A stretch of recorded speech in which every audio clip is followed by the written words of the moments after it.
Ezekiel suspension, locker room drama, and alleged speaking out about super teams. All that coming up on this episode of the Double T Morning Show.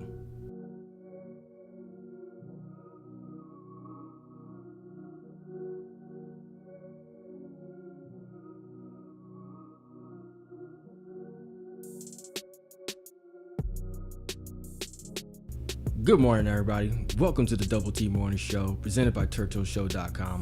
My name is Mike Floyd, and in the show, we talk about everything NBA related, from the games to the press conferences to even the rumors that are just floating around in the NBA, to even the other sports like the NFL, MLB, and soccer, if I care to watch it.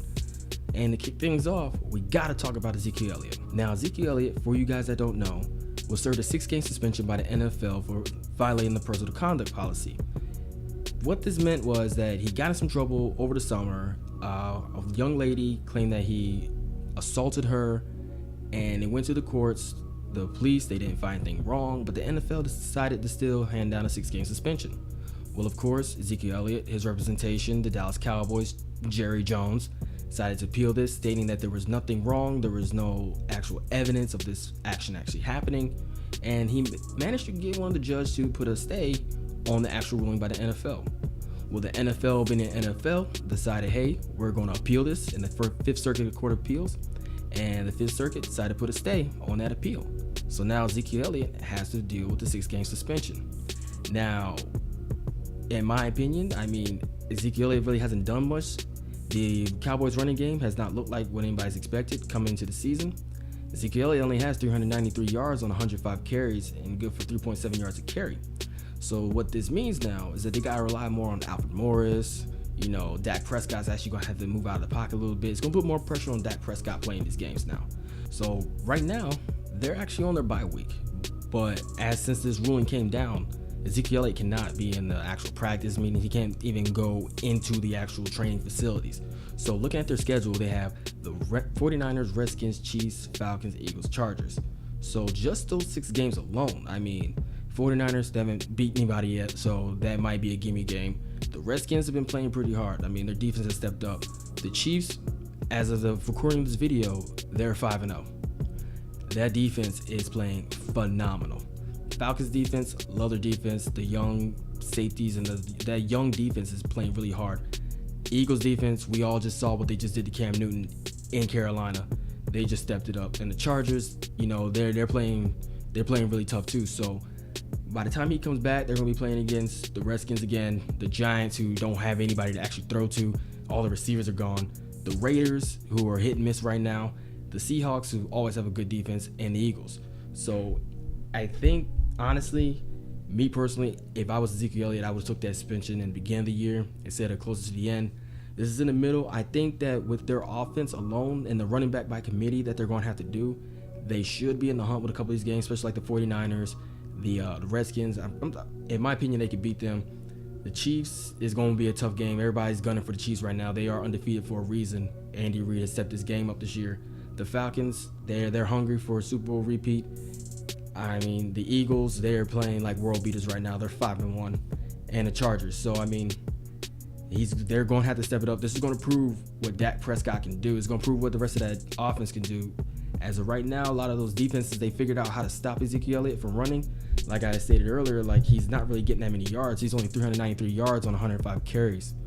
So the defenses, they figured out how to stop Ezekiel Elliott. So with him out of the picture, you put in Alfred Morris, who I think he rushed for a good 2,000 yards a couple previous seasons ago, back when I think he was with the Redskins. But now, like I said, the Dallas Cowboys are going to have to step it up. Now, switch it back to something more like this show's built for is the NBA. Now, as we all know, the preseason is going on right now. Nothing's really popping off at the moment, but there's rumors floating around all over the place. And especially with the whole Kyrie trade that went down. Now, if you was living under a rock, you just wasn't paying attention to the NBA, this offseason was amazing. You not only had Paul George going to OKC, you had King Carmelo, leaving from the Knicks to OKC to go join up with the reigning MVP, Russell Westbrook. Then you had CP3, Chris Paul, leaving the LA Clippers, heading down to Houston to go play with James Harden. I'm pretty close there. I'm probably going to go try to check out one of those games because that's going to be a real fun-paced game. And then, you had Mr. Kyrie Irving requesting a trade in the beginning. I think it was the beginning of the summer. He just wanted to get away. He didn't state, why. He went to the ownership, said, hey, I want to go leave. I want to leave and go play for another team. So they ended up trading him to the Celtics. The Celtics ended up sending Isaiah Thomas, Jay Crowder, some dude named Zeke, and I think a first-round draft pick that was protected from the Brooklyn Nets. And they sent all that down to Cleveland. So now Kyrie's up there in Cleveland. Not Cleveland, my bad. He's up there in Boston playing with Gordon Hayward. And they look like a good team. I mean, that team, Danny Ainge, the GM, he did some moves. Well, the reason I bring this up is because LeBron somehow managed to finesse getting his buddy Dwayne Wade down in Cleveland. Now, as many of you know, Dwayne Wade had left Miami to go play in his hometown, Chicago, with the Bulls. Well, when Jimmy Butler got traded to the Minnesota Timberwolves, Dwayne Wade was like, nah, man, I'm not proud to play here no more. He even signed an extension. So they had to buy out his contract, and now he managed to get sent down to the Cavs. Well, the problem with the Cavs, they already had a starting shooting guard in J.R. Smith. J.R. Smith has played 3 seasons now. 3 seasons with the Cavaliers, and has been to the finals all 3 seasons with the Cavaliers. And he's come up pretty clutch for him in that, that title run when they won the title that year. He wasn't really there in the last finals, but pretty much nobody on the Cavs was really there. I mean, Kyrie was there. He didn't really show up to like games 2 or 3. And LeBron seemed like kind of out of it, but definitely Shumpert wasn't in it. But, Shumpert, he even admitted he had a little off season. But now that Dwayne Wade's there, Dwayne Wade's not coming off the bench. That's LeBron's friend. Being that he's LeBron's friend, he's starting at shooting guard. Now, being a fan of the NBA, I've been watching Dwayne Wade for years. Ever since he was with Miami Heat, when he won that championship with Shaq. And it's like, what do you, like, in my opinion, it's like, Dwayne Wade, he's good. He can't stay healthy, man. I mean, I don't really know off the top of my head how many games this man has missed in the past, past year or so. But he's missed some games. Now, on top of that, J.R. Smith did miss some games as well. So it's kind of weird. You got all these shooters, but it's going to be kind of weird seeing how they're going to mix and match, getting these guys, in the spots. On top of that, when Isaiah Thomas, who's supposed to come back in January, comes back hard, he's going to be starting out at point guard. And right now, they got Derrick Rose starting out at point guard, who also stays hurt. So it's going to be kind of weird seeing how a lot of these egos who are known to have the ball, who have to get the ball, they got to score, they got to get their 20 points a game, is playing with, quote unquote, the greatest player in the NBA, LeBron James. Of course, LeBron's going to get his points, he's going to get his touches, he is a facilitator.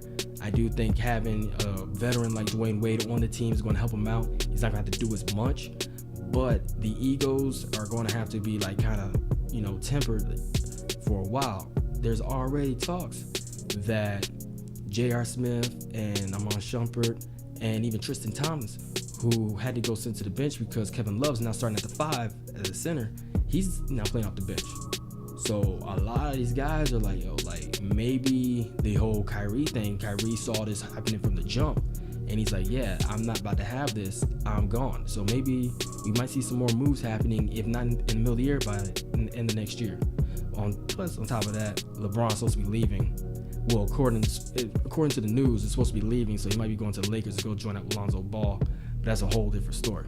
Now, speaking of super teams like the Cavs, the Celtics, and OKC, and all these other teams, they asked Michael Jordan how they felt about this. Now, this is, I think it's an ESPN article that I was reading. No, it's a Cigar Aficionado article that ESPN was quoting and some other stuff. And he stated that, with these super teams forming up, you're going to have 2 great teams, and then the other 28 are going to be garbage.